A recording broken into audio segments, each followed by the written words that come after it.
What's going on, guys? Welcome to Adam Daly Live. My name is Adam Daly. I'm joined by my good buddy Ben Brown of the Red and Brown podcast. How you doing, Ben? I'm doing good, Adam. Thanks for having me on again. Again. We're going to be reviewing a film that I actually own, so make sure if you guys want to see other movies I've reviewed that I've owned, check that playlist right above my head for that. But today we're going to be reviewing the M. Night Shyamalan kind of underrated hit, Unbreakable, starring who? Bruce Willis, Samuel L. Jackson, and the lovely Robin Wright Penn. Or she's just Robin Wright now. Robin Wright, probably. Yeah, okay. Don't drop the pen. No one likes pen. Drop the pen. No one likes pen. It's mightier than the sword. It is. Anyway, so Unbreakable, how we're going to do this review is pretty much just give you our thoughts about it overall. We're not going to really go into the plot details, just kind of the pros and cons of this film, because I truly feel like this is M. Night Shyamalan's best movie that he's done. Yeah. I feel like it's truly underrated. Yeah. And what I really liked about this is you see that Bruce Willis plays David Dunn, and he's a guy who has survived this tragic train accident at the very beginning of this film. And he meets a guy who loves comics, loves the villains and the heroes, and trying to find out if there's an opposite of him. And that he had his Mr. Glass, played by Samuel L. Jackson. What is your overall opinions and takes on this Unbreakable film? I thought it was an excellent kind of discovering, like, it's like Bruce Willis discovering that he's a superhero. Yeah. You like get to learn origin story. Especially, I mean, one of the things that was my favorite scene in the whole movie. I think you have all these interactions between Bruce Willis and these really gripping, dynamic family scenes that take place. My favorite scene in the whole movie is when David Dunn goes to his son's school because his son got in trouble in class, and the woman's saying, "You don't remember me, do you?" And she tells Bruce Willis, his character David Dunn, his origin story, where he drowned. He drowned at the bottom of the pool. He was like dead for 5 minutes basically, and they brought him back, and that was his origin. I think that was his origin story. Like, he became the superhero after that. That was kind of like his Deadpool moment where he got kind of like rebirthed into something. Exactly. And so that was my favorite, because you get to, like, oh my god, the way she told it, the way M. Night Shyamalan, I love the way he shoots his films, just like, because it was a slow shot as they were going into, like, during that conversation. I think he just does a really good job, especially in that one. Like you said, it's his best film. I agree with you when you said that. And I just, like, and then seeing again later on in the movie the incident with the pool, and how that turned out and everything, it was great. I just really loved it. Yeah, it also just goes off the set. It's like a grounded in reality, kind of like superhero villain, arch nemesis type of story there as well. But that pool sequence, like, happens later on in the film. It shows that heroes do have fears and weaknesses as well. Yeah. And it's kind of like the kryptonite to Superman. We see that a different playoff and different things, or different heroes that we see.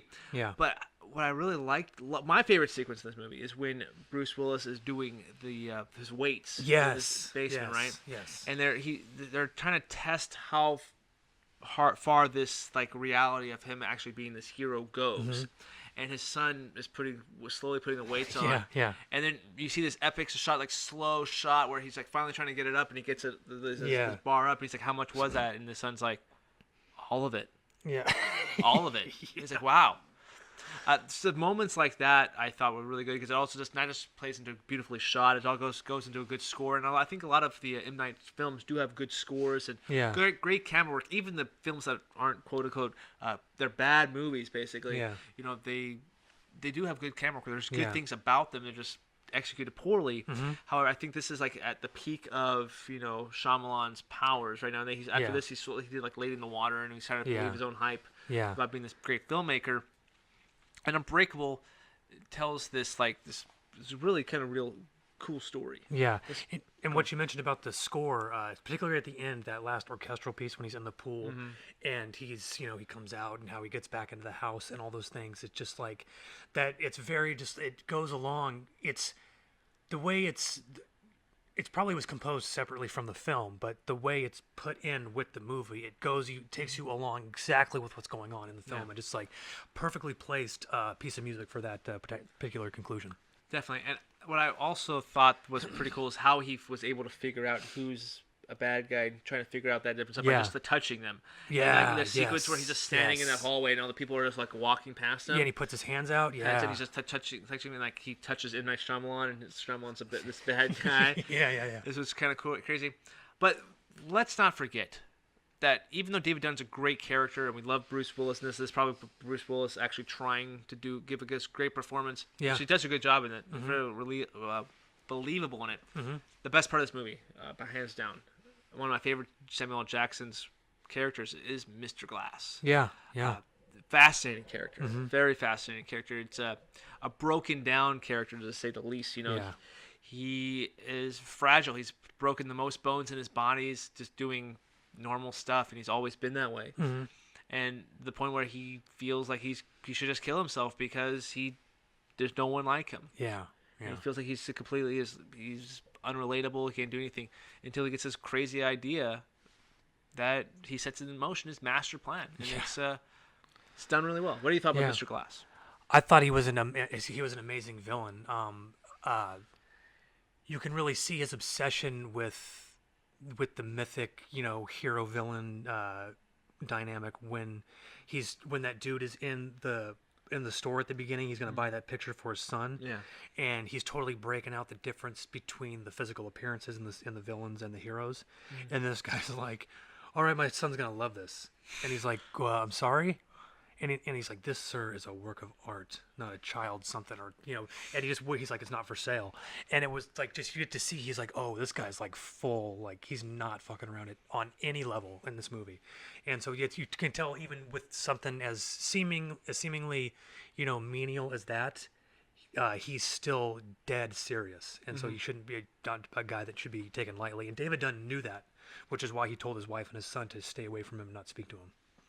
Yeah, man, just that's such one of those characters, especially when it's revealed at the very end what happens. It's pretty kind of like you kind of feel bad for the guy, for sure. You feel bad for the guy because especially when you see him as a child too. Just seeing him, he was a little boy, just scared to go outside. That was really tough to see too. I definitely liked how they tied it into actual comic book lore and all this different stuff. Like, you always have the most interesting heroes always have the more interesting villains and stuff like that. And I think that was really brought onto the screen for sure. Yeah, absolutely. It was great. Great M. Night Shyamalan film. That's probably my favorite. I suspect Glass is going to take it out of its place.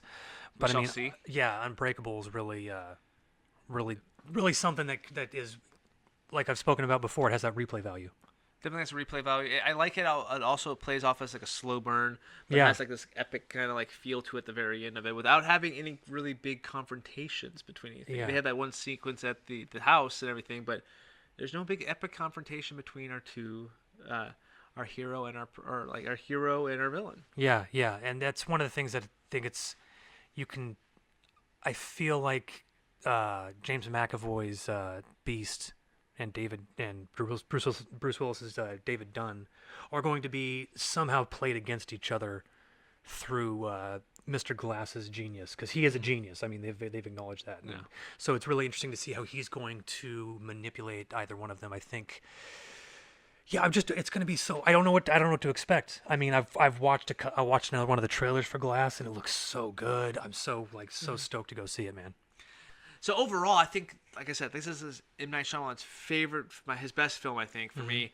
I can watch this one quite a bit. I like the characters, and I think this is definitely by far it's like top 10 of the year. This came out in 2000, and I enjoy it so much. And I liked how they're bringing all, like, Bruce Willis back, Samuel L. Jackson back, even Bruce Willis' son will be back into the Glass movie. So the son's coming back. Same actor and everything, which is really cool. This is definitely M. Night Shyamalan's, I think, crowning achievement. Like that and Sixth Sense are probably the two. Sixth Sense is his more popular film for sure. Yeah. But I think that these are his two upper echelon films in his direction. I'm not a huge fan of this director per se, but I think that he does have some talent. He shouldn't just be completely white. He's not a one-trick pony. No. Yeah, he has his twists, but I think when his twists are done effectively, I think you get Unbreakable. So that's for sure. Cool. Yeah. Or Split. Yeah. But anyway, that's our quick thoughts on the film Unbreakable. We're really looking forward to Glass. Hope you guys are as well. Make sure you guys check out. We're going to be doing a live review of glass right when we come out of the theater talking about that film. So make sure you guys hit that subscribe button on Adam Daly Live and check it out. And also check out Wright and Brown podcast, where Ben and I talk about all things movies and just have fun time talking about stuff. We're the bargain whiskeys of podcasts. Absolutely. Anyway, guys, until next time, I'm Adam and Ben, and we will see you later. See you guys.